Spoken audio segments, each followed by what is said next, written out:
Eu agradeço a presença de todos. E, mais uma vez, desculpa, Felipe Morro, mas estamos ainda com tempo para fazer a nossa comemoração. Eu chamo de comemoração porque este evento hoje, nós estamos aqui em International Myeloma Foundation. Vou falar um pouquinho rapidamente sobre a International Myeloma Foundation, mas isso daqui, hoje, nós estamos aqui, na verdade, com este título, comemorando algumas coisas. E eu acho que a grande comemoração de hoje nós podemos oferecer um tratamento muito melhor para os pacientes com mieloma múltiplo. Apesar da dificuldade da doença, da dificuldade e tantas outras dificuldades que nós temos ainda no nosso meio, eu acho que é momento de entender que nós estamos oferecendo um tratamento melhor, está melhorando a qualidade de vida dos pacientes, melhorando a sobrevida desses pacientes, e ninguém melhor do que o professor Felipe Morro para nos falar. Ele está envolvido em muitos estudos clínicos. Além de envolvido nos estudos clínicos, participou... bom, todo mundo conhece o professor Felipe Morro no grupo IFM, que é um dos maiores exemplos, assim, que toda vez que nós nos reunimos aqui, tentando montar, ou já montado, o Grupo Brasileiro de Mieloma, sempre nós falamos, quem sabe, daqui 100 anos, nós estamos próximos do FM. Já estamos bem, já estamos no nosso 003, então, nós acho que tem um futuro também. E, dentro de toda a experiência do grupo, do estudo, a experiência com todas as drogas, que vão desde das altas doses de quimioterapia até as drogas como talidomida, como Velcade, como Revlimid, as drogas que já são aprovadas esse ano, como o Cafezolmib, que já está aprovado nos Estados Unidos, até o final do ano a pomalidomida. Então, eu acho que o cenário é muito favorável. Vou falar rapidamente sobre... só para lembrar, IMF, essa fundação, ela se iniciou com o Brian Noves, que numa avaliação pré-nupcial foi encontrado uma gama-apatia monoclonal e feito o diagnóstico de mieloma. Aqui está seu médico, Brian Dewey, e aqui ele, quando ele tentou buscar informação sobre a doença e não conseguia muita informação, entendeu que era fundamental entender o que era a doença, buscar os caminhos para ter o seu diagnóstico e ainda o melhor tratamento. A Cristine Battistini é a presidente da International Myeloma Foundation Latinoamérica. Ela não está presente hoje aqui, porque ela está fora do país, que é a Cristine aqui, e a mãe dela também, numa avaliação ginecológica, foi feita uma eletroforese de proteína, foi diagnosticado mieloma. Nessa luta, a Cristine foi buscar informação sobre a doença, foi buscar informação sobre o melhor tratamento para sua mãe, e ela encontrou muito apoio na IMF nos Estados Unidos, e naquele momento o médico da mãe dela, que na época era o Balug, sugeriu para ela que ela trouxesse o IMF para a América Latina. Então, em 2004, nós montamos aqui o IMF Latinoamérica. Essa foto é importante, porque essa foto marca... Pode olhar, Erondir, pode vir mais para cá. Essa foto, na verdade, marca no momento em que foi criado o International Myeloma Foundation Latinoamérica.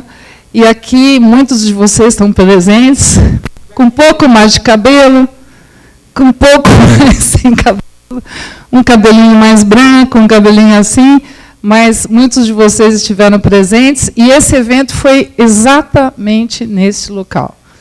Esse evento, então, aconteceu. Em 2004, nós fundamos. Em 2005, aconteceu esse evento. E me dá uma emoção. Bom, esse foi o primeiro seminário de paciente. Me lembro muito bem do meu nervoso completo, quando fica muito claro que falar para o paciente não é fácil, né? É mais fácil conversar com o médico, com o paciente é bem mais difícil diante de um seminário de paciente.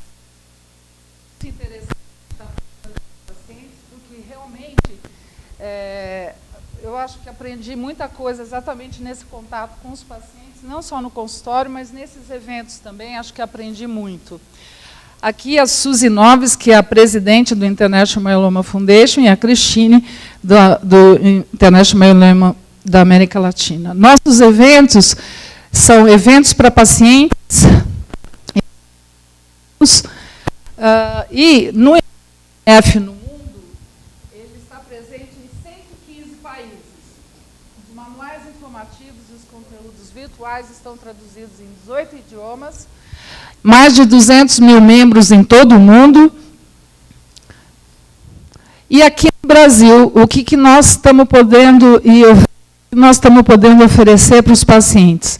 Nós temos 80 mil kits informativos distribuídos, 50 seminários para pacientes e familiares, 30 simpósios médicos, 3 simpósios para enfermagem, e aquilo que nós acreditamos que com a informação nós conseguimos difundir melhor a doença, diagnóstico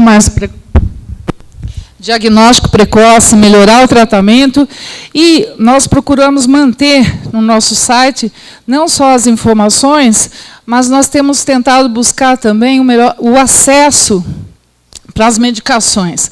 Então, dentro disso, nós temos procurado, nas políticas públicas, facilitar. No website, além de toda essa informação, nós conseguimos fazer alguns estudos utilizando o nosso website, e um dos estudos que nós fizemos foi tentar, todo mundo sabe que nós não temos o registro do paciente com mieloma no Brasil, não é o suficiente.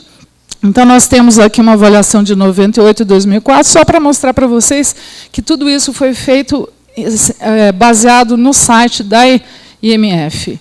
E aqui eu só quero mostrar um pouquinho para vocês, até para mostrar para o professor Felipe Morro o que nós temos aqui no Brasil, o que nós temos feito em termos de tratamento, porque nesse estudo, que são 22 centros, sendo 17 do Brasil e 5 de outros centros da América Latina, nós decidimos acompanhar os pacientes, 876 pacientes, para nós entendermos qual foi o tratamento de primeira linha que foi oferecido e qual foi o tratamento que foi oferecido na recaída.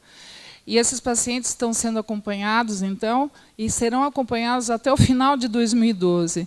É claro que a questão do tratamento de primeira linha, esses são todos os centros que estão participando, são 17 do Brasil, 1 da Argentina, 1 do Chile, 2 do México e 1 do Peru. Então, os pacientes diagnosticados nesse trabalho, nós temos que observar que foi de 2005 a 2007. O que nós temos aqui no Brasil, que não tem custo para o paciente, o custo é para o governo, nós temos as combinações com talidomida, então é o que predomina nesse tratamento. E do tratamento convencional, nenhum paciente nesse período, mesmo pacientes de clínica privada que estavam dentro desse estudo, usaram o bortezomib como primeira linha. E 25% dos pacientes receberam altas doses de quimioterapia.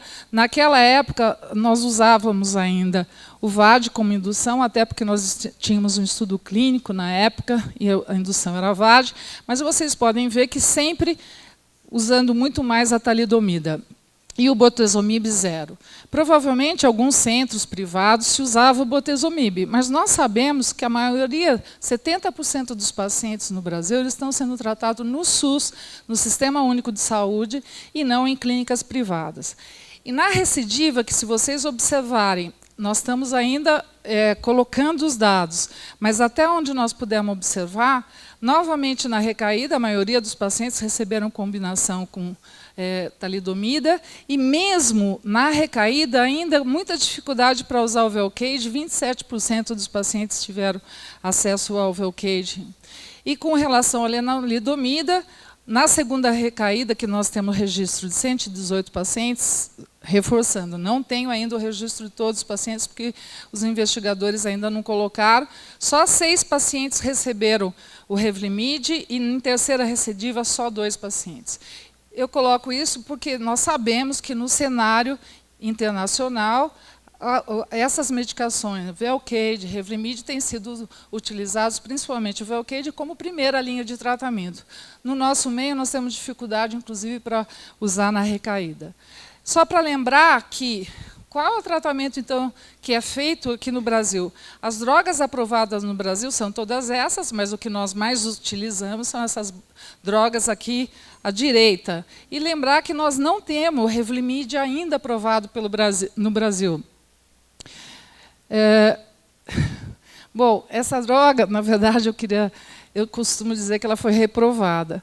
Aí eu fui corrigir esse slide, porque eu achei que politicamente era melhor eu colocar não aprovado, mas vocês veem que eu não consegui, porque eu considero mesmo, a droga foi reprovada, porque ela não foi aprovada e houve necessidade de se entrar com recurso para tentar aprovar a medicação. Então, enquanto 80 países no mundo já aprovaram Revlimid para recaída, no Brasil nós não temos Revlimid aprovado nem mesmo para recaída. Algumas considerações. 70% dos pacientes recebem tratamento pelo Sistema Único de Saúde e 30% recebem tratamento pelos convênios em clínica particular. No Sistema Único de Saúde, a talidomida é distribuída sem custos para o paciente, o SUS não paga a Velcade. Em alguns estados, a Secretaria da Saúde, eventualmente, pode oferecer o Velcade, mas isso não é a realidade no nosso meio, no SUS. E não são todos os centros do Brasil que têm acesso ao transplante autólogo da medula óssea, é importante nós lembrarmos disso. E no tratamento com convênio, a talidomida é distribuída sem custo, os pacientes podem. O convênio paga o Velcade, se não são todos, a grande maioria. Agora, não são todos os convênios também que pagam o transplante autólogo da medula óssea. Então, dentro desse cenário todo, acho que o importante de nós estarmos reunidos aqui hoje à noite é não só para melhorarmos ou aumentarmos o nosso conhecimento com a palestra do professor Felipe Morro, mas sempre fazer o exercício da luta, que nós temos ainda muita luta pela frente para buscar um acesso às medicações para os nossos pacientes. Obrigada.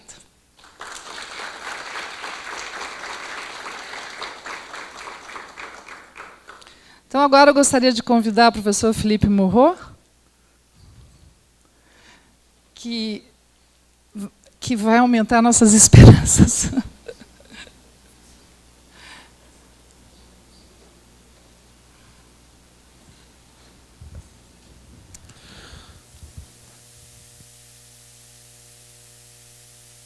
Muito obrigado pela sua apresentação. Boa noite. Meu nome é Felipe Morro, eu moro em Nantes. Nantes é uma cidade muito pequena quando comparada a São Paulo. A City, uma cidade que tem 400 mil habitantes, que é realmente uma cidade pequena. E o nosso hospital é bastante grande e muitos pacientes vêm da parte oeste do país para receber tratamento, principalmente com mieloma múltiplo. Antes de mais nada, eu entendo os seus problemas, as suas questões de ter acesso à medicação. Isto é extremamente importante para ser parte, se possível, com estudos clínicos. E cada vez mais estamos pedindo às empresas farmacêuticas que permitam o acesso a países como o Brasil, que, na minha opinião, é extremamente importante, com uma economia crescente. E eu gostaria de lhe dizer que, como você sabe, aqui no Brasil, eu votei pelo workshop aqui no Brasil. A minha meta era voltar de novo ao Brasil. E, infelizmente, vocês estavam concorrendo com Roma, com a Itália. E acho que Antônio Palumbo contou uma história muito ruim e acabou empurrando para Roma e dizendo: o Brasil virá numa outra época. E acho que foi muito ruim, porque poderia permitir o acesso à medicação. Da próxima vez nós vamos lutar um pouco mais pelo Brasil. E eu vou falar sobre o tratamento que nós estamos usando cada vez mais dentro da situação de recidiva. Eu acho que, antes de mais nada, nós precisamos pensar sobre quais são as indicações quando queremos tratar pacientes no momento da recidiva. E nós tivemos uma reunião ano passado em Paris, como sabem, e tivemos um painel de consenso a respeito de qual é a definição da recidiva, da recorrência, e precisamos começar o tratamento neste momento. Precisamos começar a reiniciar o tratamento ou retratar quando há uma recidiva clínica ou uma recidiva apenas da paraproteína. Então, a recidiva clínica é bastante simples como definição. Você pode ter novas lesões ósseas ou um aumento no tamanho dos plasmacitomas ou lesões ósseas, uma hipercalcemia verdadeira. É claro, você precisa retratar o paciente. No caso de uma diminuição na hemoglobina, você precisa tratar o paciente, ou no caso de um comprometimento renal. Isso é bastante simples, um evento que define a necessidade de tratar os pacientes em progressão. Mas há também indicações para o retratar os pacientes quando há uma recidiva da paraproteína, e a definição da recidiva significante da paraproteína quando você duplica o componente M em 2 medidas consecutivas, separadas por menos de 2 meses, com um valor de referência de 5 gramas. Se você tiver de 5 a 12 gramas em 1 mês e meio sem sintomas clínicos, há um consenso dizendo que nós precisamos retratar esses pacientes. Ou você pode ter uma recidiva da paraproteína definida como 2 medidas consecutivas com um aumento do componente M de mais de 10 gramas, ou na urina, ou o nível de FLC. Podemos tratar os sintomas clínicos, em alguns casos, sem sintomas clínicos, com essa recidiva significativa da paraproteína. Como vocês sabem, até o ano 2000, no caso de recidiva, nós não tínhamos muitas opções para os pacientes. Podíamos tratar com a mesma quimioterapia. Estávamos usando MP, por exemplo, no momento da recidiva, novamente MP. Tínhamos muito poucas escolhas. Era possível, a respeito de uma outra quimio, e a terapia disponível, na verdade, eram muito poucas. Não havia muitas possibilidades. Poderíamos também, em alguns casos, usar terapias como o transplante autólogo de células-tronco. Precisávamos ter a coleta antes da recidiva para poder usar a terapia de alta dose. No momento da recidiva, poderíamos usar o tratamento de suporte, porque não tínhamos muitas opções, principalmente nos pacientes mais velhos.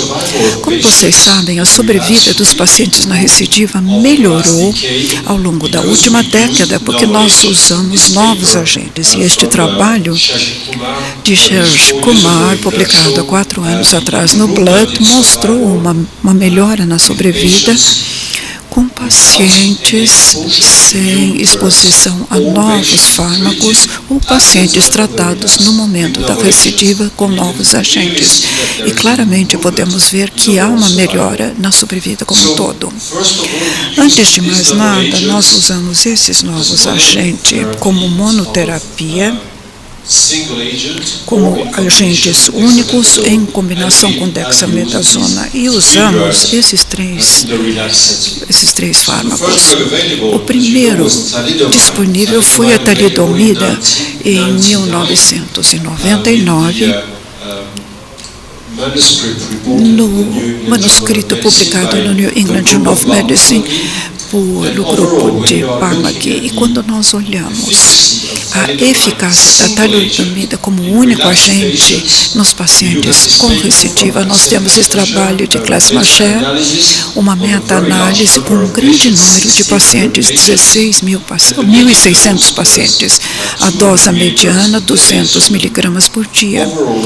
Então, a taxa de resposta total, 43% de resposta, como agente único, mas nós sabemos que, além disso, você pode aumentar a taxa de resposta com dexametasona, e os dados de sobrevida desta meta-análise mostraram que a sobrevida mediana do momento da recidiva com talidomida foi de quase 14 meses.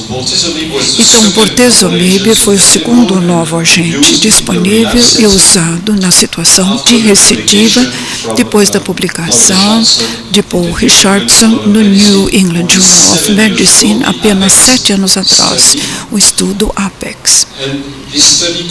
Esse estudo comparou prospectivamente bortezomib com altas doses de dexametasona. Bortezomib foi usado como agente único num grande número de pacientes, mais de 600 pacientes. E o tempo para progressão favoreceu bortezomib, e o tempo mediano para progressão foi de 6 meses em relação a 3,5 meses no braço com dexametasona em alta dose. Bortezomib foi aprovado nos Estados Unidos, na Europa e, infelizmente, no Brasil. Vocês não podem usar bortezomib tão amplamente quanto vocês gostariam, mas é um fármaco extremamente eficiente na situação de recidiva. É a coluna que sustenta esse tratamento. Há dados in vitro mostrando uma atividade sinergística quando combinamos o bortezomib com dexametasona. E na maioria dos casos de recidiva, combinamos os dois tratamentos. O terceiro novo agente disponível foi a lenalidomida em combinação com dexa. E vocês sabem que 5 anos atrás, 2 trabalhos foram relatados no New England Journal of Medicine, no mesmo número. O O10, o estudo 010 na Europa, e o estudo 09 nos Estados Unidos. Esses 2 estudos, prospectivamente, compararam na recidiva dexa, placebo, altas doses de dexametasona ou lenalidomida e dexametasona até a progressão. Como vocês sabem, as taxas de resposta